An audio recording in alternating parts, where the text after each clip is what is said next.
right, let's jump into this deep dive. And, everyone loves him. Dave Coulier, Uncle Joey from Full House. So many of you send in articles and some social media posts about what he's been up to lately.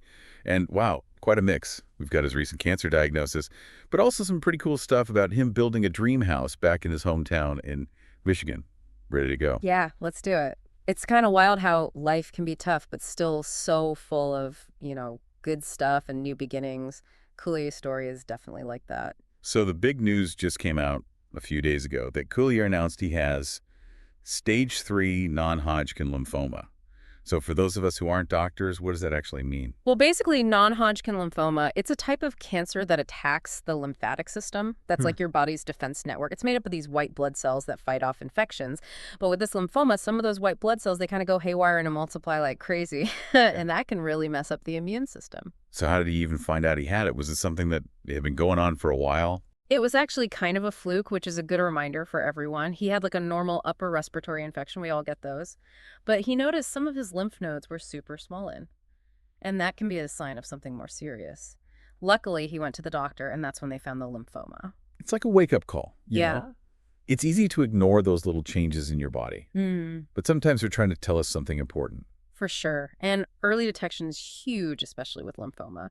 Now, there are different types of non-Hodgkin lymphoma, and treatments have gotten so much better over the years. Coulier hasn't said exactly what subtype he has, but it is stage 3, so it's spread beyond the first lymph node.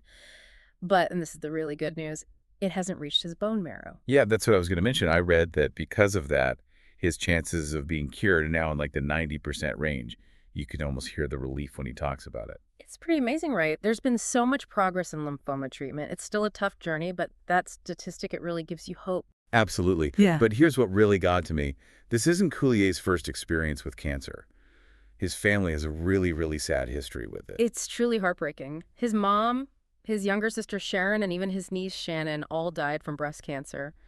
And it's even more powerful because his other sister Karen, she's fighting cancer right now too. It's just unbelievable to think about going through that much loss. But there's something so inspiring about how Coulier handles it all. He finds humor even in the darkest times. He said his sister Karen, who's a nurse, has been incredibly strong for him. They even make jokes about the situation.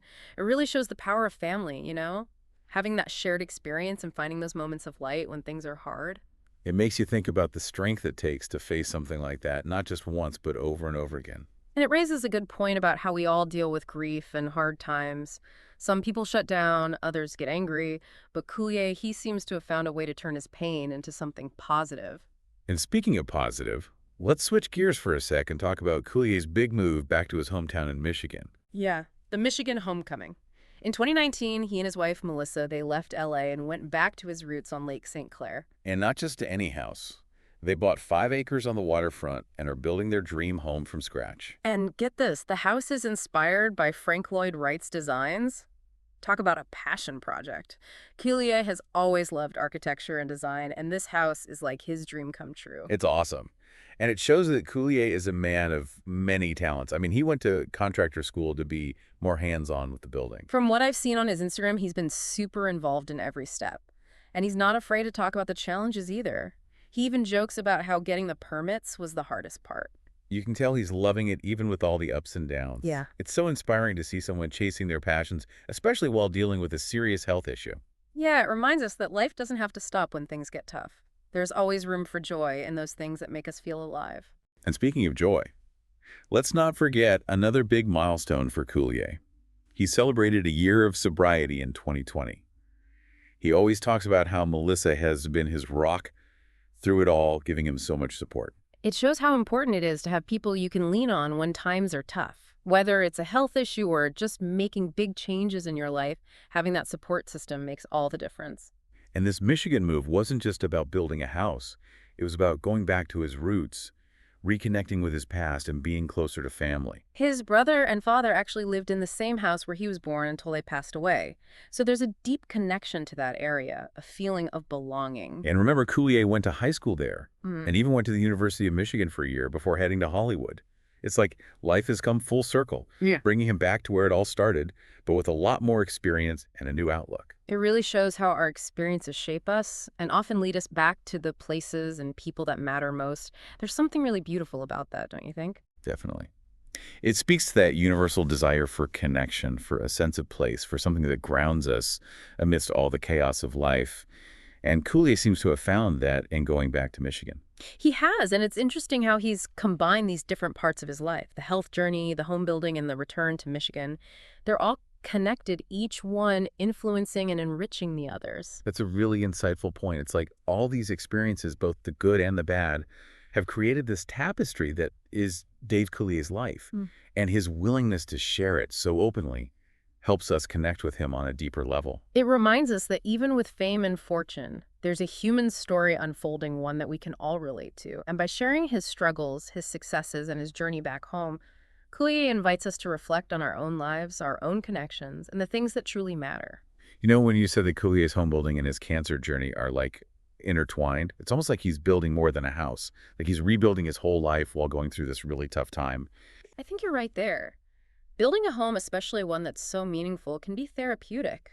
It's all about creating a space where you feel safe and grounded. And for Coulier, it seems like that grounded feeling comes from his family, his past and present. Absolutely. He talks about picturing his family in this house, making new memories, all against the backdrop of his own childhood memories. It's like connecting different generations in those walls. And you can't help but think about the timing of it all, right?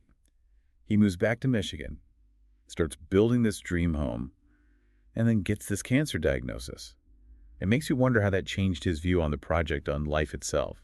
It's hard to know for sure, but I bet it made him appreciate the present moment even more. Maybe it made him realize how important it is to create a place full of love and support. He's not just building this for himself either, right? He's building it for Melissa, and they're about to become grandparents. His son Luke is having a baby boy in March. Imagine Uncle Joey as a grandpa. Oh, that's right. It's like this beautiful reminder that even when things are hard, life goes on with new beginnings. It really puts things into perspective. He's facing this cancer battle. But at the same time, he's so excited to be a grandpa. It's like the human spirit is amazing. Totally. It shows you how powerful it can be to find joy in the simple things, the things that make life meaningful. It's like Coulier's life is a mini version of what it means to be human. It's got all the ups, the downs, the laughter, the tears. And because he's so open about it, we get to experience those emotions with him, that feeling of shared humanity. I think what's so inspiring is his optimism. I mean, he's lost so much. He's dealing with this diagnosis. And on top of that, he's got this huge construction project going on. But he still finds a way to laugh, be grateful, and appreciate the beauty of life. He really does. Yeah. And it's kind of contagious, isn't it? You can't help but feel good when you see his positive energy. He's not letting anything get him down. It shows us that even when things are rough, we have a choice in how we react. We can dwell on the negative, or we can find the good things, the moments of joy that keep us going. And for Coulier, those good things seem to be his family, his friends, and going back to Michigan. It's like he's come full circle, finding comfort in the place where he started. It's pretty amazing to see. It makes you think about the places, the people, the things that make us feel like we belong. It's a good question, Ryan. What are the things that make us feel truly at home? And how can we hold on to those things even when life throws us curveballs? Coulier's story seems to say that it's possible even when things are really tough. He's shown us that it's okay to be vulnerable, to feel all kinds of emotions, to find the funny side of things, and to keep going after our passions no matter what. It's incredible how he's handling everything, Like he's found this strength to just live life to the fullest, building his dream home, excited about being a grandpa and facing this cancer head on. Yeah, and I think that's a big lesson here. Life is complicated, right? And it's those unexpected things that really shape who we are. Coulier could have just shut down after his diagnosis, but he didn't. He's embracing life, connecting with what's important. And when you talk about connecting, it's obvious that going back to Michigan wasn't just about the house itself. It was about reconnecting with family, with his past, creating a place where those bonds could grow. That's powerful. In a world where everyone's always moving, Coulier reminds us how important it is to have a home. Yeah. A place where you feel rooted and loved. And for him, that place is tied to his Michigan roots. It's where he's from, where his family history is, and now it's where he's starting this new chapter. It's like he's come full circle, back to his beginnings, but with all this wisdom and experience. I love that. So as we wrap up this deep dive into Dave Coulier's life, what are some key things you hope our listeners take away? Well, first, Coulier's story is about resilience. He's faced so much loss, he's fighting this disease, but he still has this amazing sense of humor and optimism. It reminds us that even when things are hard, we can still find strength and hope and joy. And I think it also shows how important connection is. Connection to family, friends, a sense of purpose, and a place that feels like home. Coulier going back to Michigan reminds us that those connections can help us through tough times. Definitely. And finally, I think it's a call to action. Coulier being open about his cancer. It encourages all of us to take care of our health, to listen to our bodies, and to get help when we need it. Early detection is so important, and there's nothing wrong with asking for support. So true.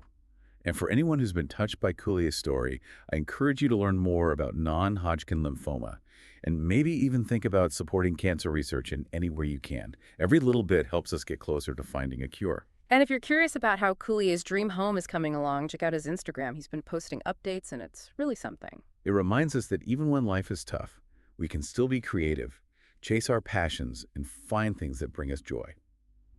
So as we end this episode, let's all try to be a little more like Dave Coulier. Let's embrace life with all its ups and downs, and remember the power of connection. Well said. And even though this deep dive is over, the exploration doesn't have to stop. Keep learning, keep asking questions, and keep finding those stories that inspire you and grieve.